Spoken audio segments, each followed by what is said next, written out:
Welcome back to Crawford-Clark Close-Up and our James Bond retrospective as we move closer to the release of the long-anticipated No Time to Die.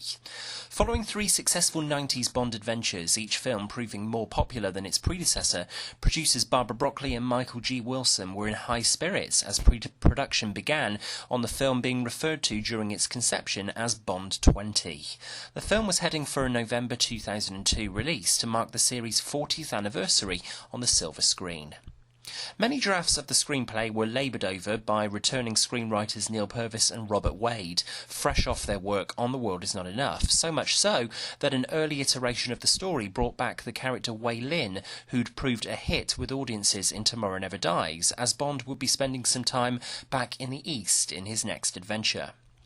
As with any working script, ideas are scrapped, and this proved to be one of them. There had been some downtime from finishing production on The World Is Not Enough in June 1999 and starting work on Bond 20 in January 2002, time enough for Pierce Brosnan to work on a number of different films, including one from his own production company called Evelyn, which Brosnan worked on up to late December 2001 before returning to England to start on the next Bond. The press go wild with speculation on various aspects of Bond 20, from its title. Beneath the Ice and Beyond the Ice were mooted as possibles for this film, though screenwriters Purvis and Wade record that these were never in contention, as well as casting, from the plausible, Salma Hayek as the new Bond girl, to the downright ludicrous, current Prime Minister Tony Blair as the villain. There were even talks of Nigel Havers as the new Bond villain, and the film exploring Bond's heritage with flashbacks to his parents. Sean Connery was apparently being offered the opportunity to play Bond's father.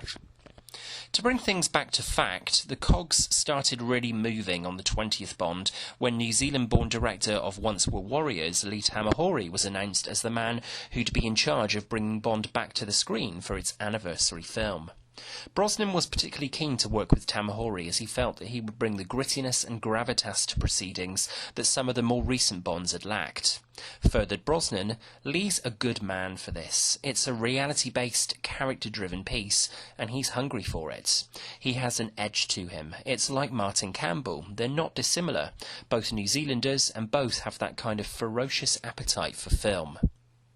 For Tamahori, it was a little more of baptism by fire coming onto a behemoth like 007, though his vision was there from the early days of pre-production.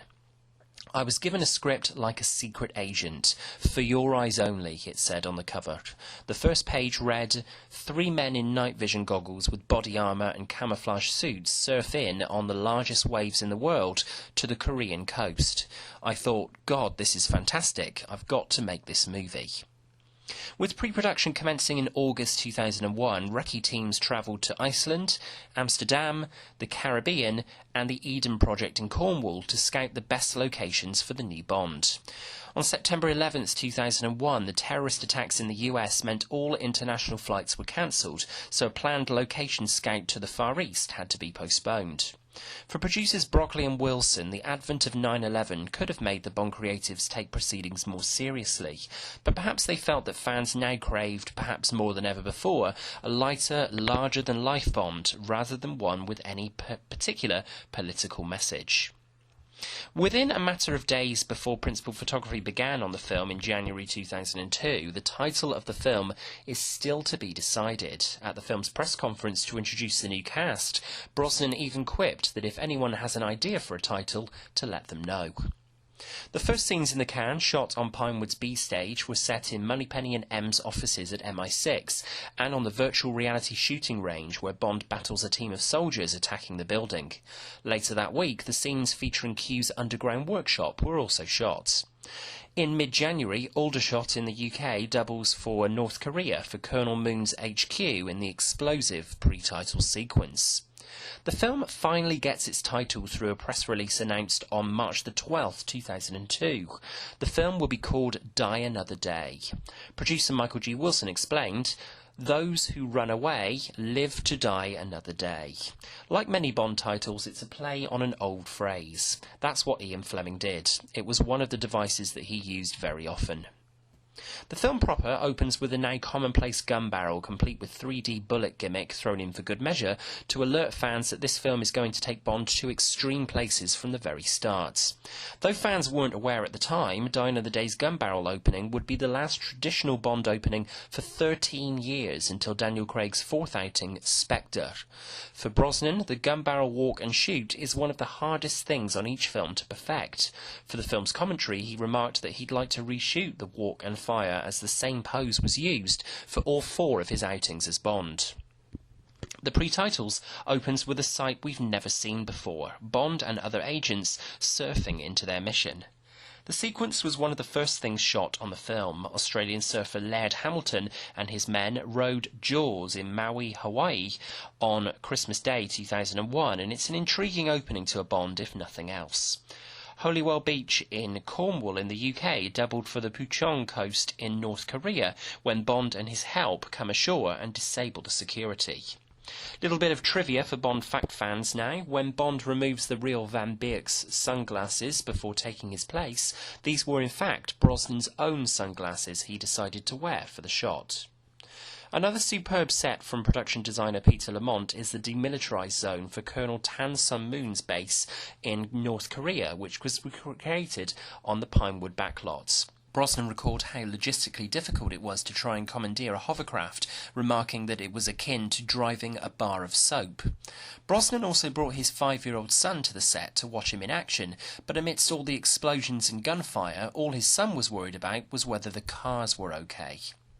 The hovercraft sequence is certainly different for a Bond movie and makes for a largely engaging opening to the film, if some of the shots clearly show doubles for Brosnan and for Will Yun-Lee as Colonel Moon. Any Bond actor will be the first to say that you need to have a lot of stamina to play the part of 007, as each successive film ramps up the stakes and puts 007 in greater peril than the preceding film. Brosnan injured himself by dislocating his knee during a run across Moon's compound within weeks of the start of principal photography, causing production on Die Another Day to come to a halt for a short time at the end of January. The pre-titles of a Bond movie usually conclude with either a quip or a heroic stunt that shows that Bond is unbeatable. So to turn this on its head and have Bond captured and tortured in Korea over a 14-month period was a bold move from the filmmakers, particularly for a film celebrating 40 years of this enduring franchise. The torture sequence itself, largely confined, sadly, to Daniel Kleinman's glossy title sequence, was shot over a period of 6 weeks at Pinewood. The torture work would be shot at the end of a long day's hard work on the film. The filmmakers cram a great deal into the pre-titles of Die Another Day, and it's only slightly shorter than The World Is Not Enough's near 15 minutes. From here, Daniel Kleinman incorporates stock footage of Bond's torture into the title sequence. This marks the first time in a long while in the series that Bond is seen throughout the credit sequence, and it's never been done thematically like this before now. Whatever you think of Kleinman's work here, arguably his best since GoldenEye, and Bond's torture, it's hard to gain any pleasure from Madonna's Dirge theme song. Lyrically, it's stupid. Melodically, it's poor. This is probably the least inspired Bond song since Lulu's efforts on The Man with the Golden Gun. Perhaps in that respect, it's appropriate for Brosnan's Bond to be tortured over this soundtrack.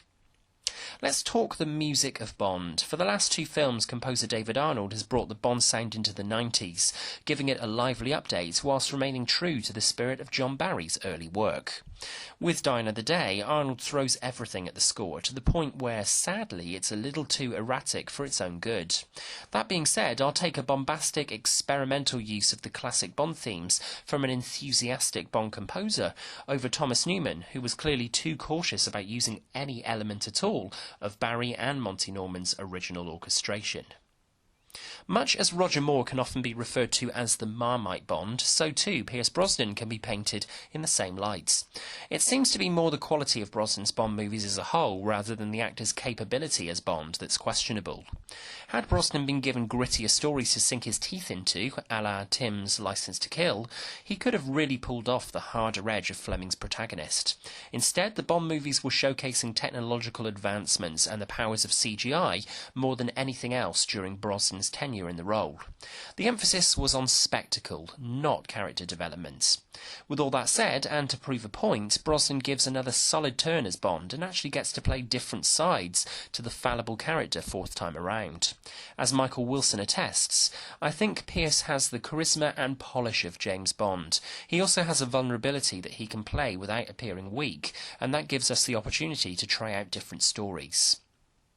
Brosnan has since remarked that he liked the direction the film was taking in the first half, a great ambience of character and grittiness, and that comes across in Tamahori's direction. The first half of Die Another Day is certainly the stronger of the two.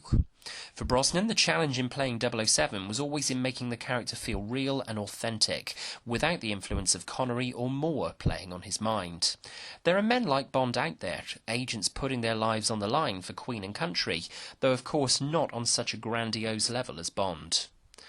Bond is only as good as his villain, and he's come up against a number of formidable foes over the previous 19 films, so the onus was on the filmmakers to really pull something spectacular out of the bag for the 40th anniversary.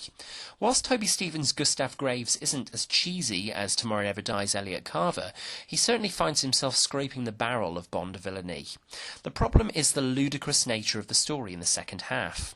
We're to believe that Colonel Moon survived the drop in the hovercraft from the pre-titles, and would consequently go to the trouble of creating himself an entirely new identity in the hope that Bond would correctly follow the trail. If the villain from the opening of the film is to survive, why not have Will Yun Lee continue to play this antagonist later in the story, but have him disfigured, yet maintaining the strength that he showed at the beginning of the film, to make him a physical threat to Bond, rather than a posh-talking fop? Rick-Yoon Zhao is also largely redundant as Moon and Graves' right-hand man, doing little to advance the plot, or even prove much of a threat himself to Bond, except for the breakout of the Cuban clinic and the Aston Martin and Jaguar car chase on the ice.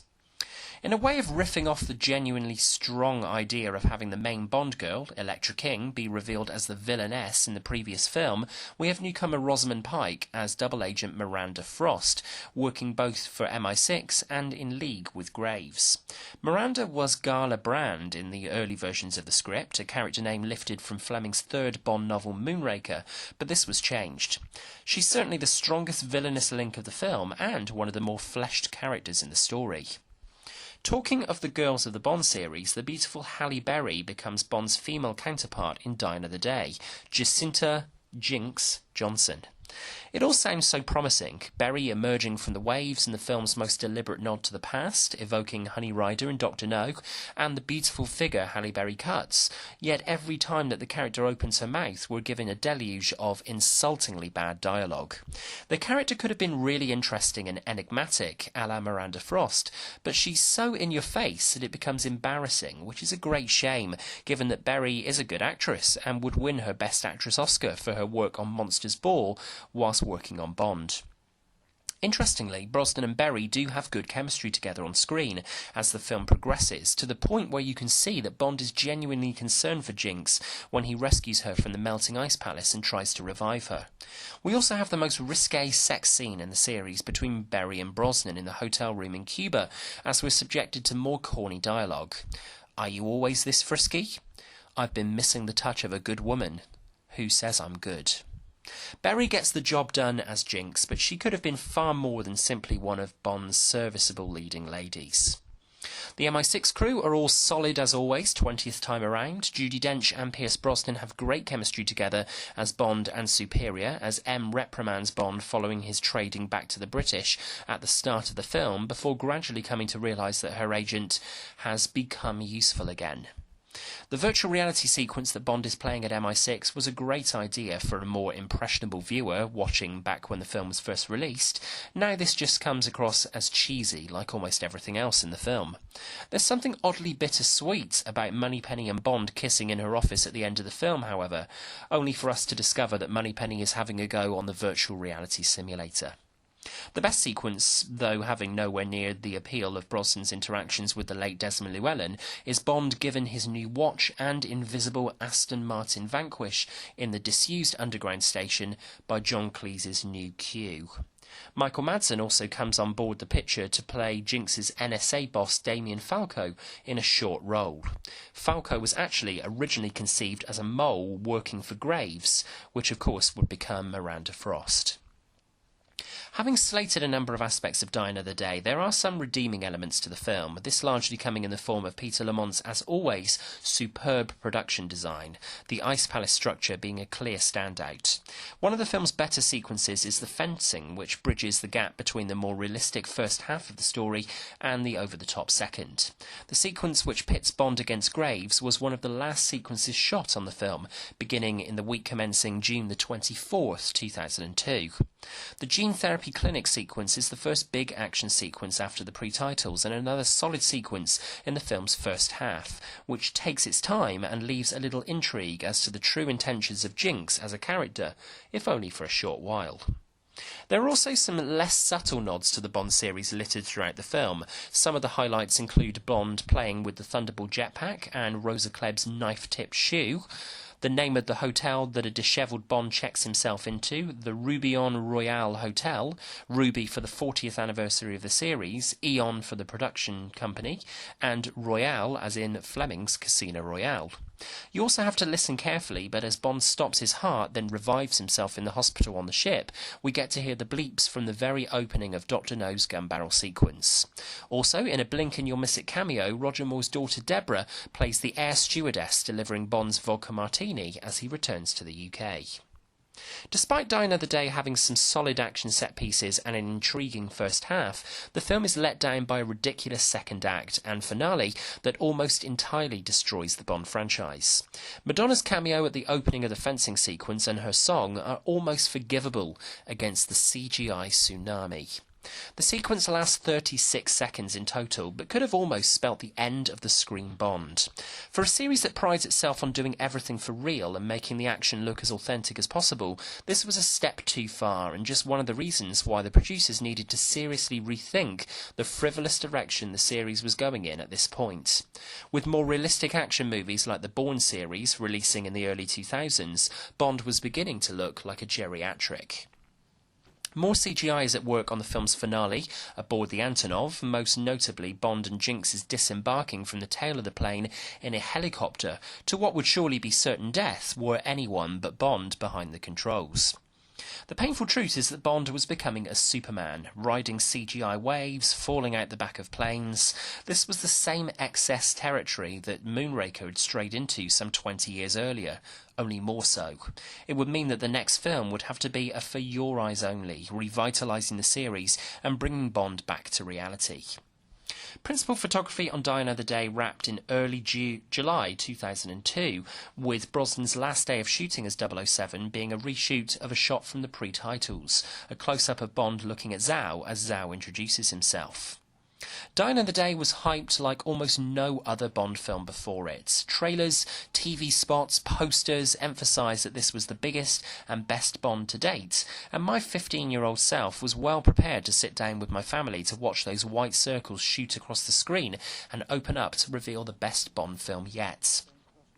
Whilst the 15-year-old me loved the film on first viewing, the older, more knowledgeable about Bond fan now sees Die Another Day for the disjointed mess it really is.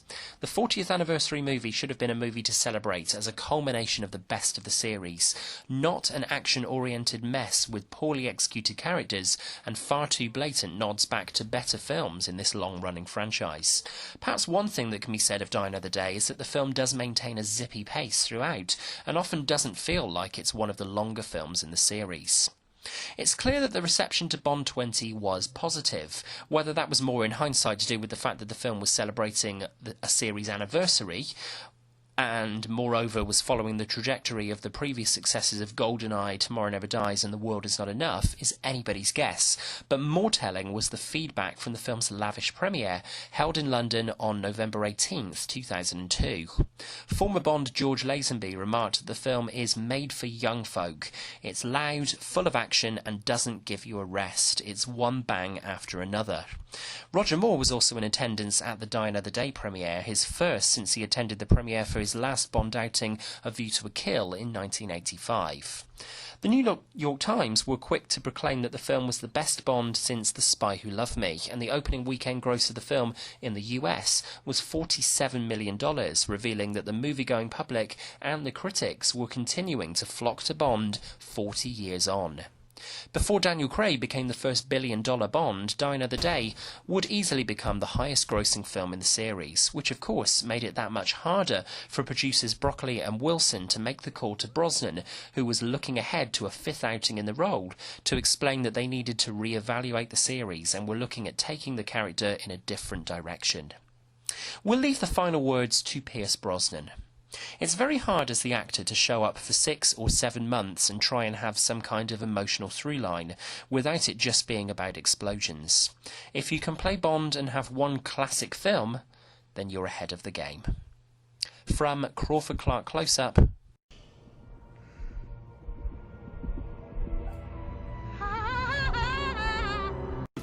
Where do you stand on Die Another Day? Does it sit on the bottom of your Bond ranking, or are you a fan of the more extravagant, fantastical Bond adventure? Let us know your thoughts of the film and our review in the comments below. Come and find Crawford-Clark Close-Up on Facebook and follow us on Twitter. You can also drop us an email to crawfordclarkcloseup@gmail.com with suggestions for future reviews on the channel. Most importantly, don't forget to subscribe to the channel at the top of the page to be notified of all our new uploads. James Bond will return as we bid farewell to Pierce Brosnan's 007 with our greatest Brosnan Bond moments. Were your favourite feature on our list. Thanks for watching, and until next time, that's a wrap.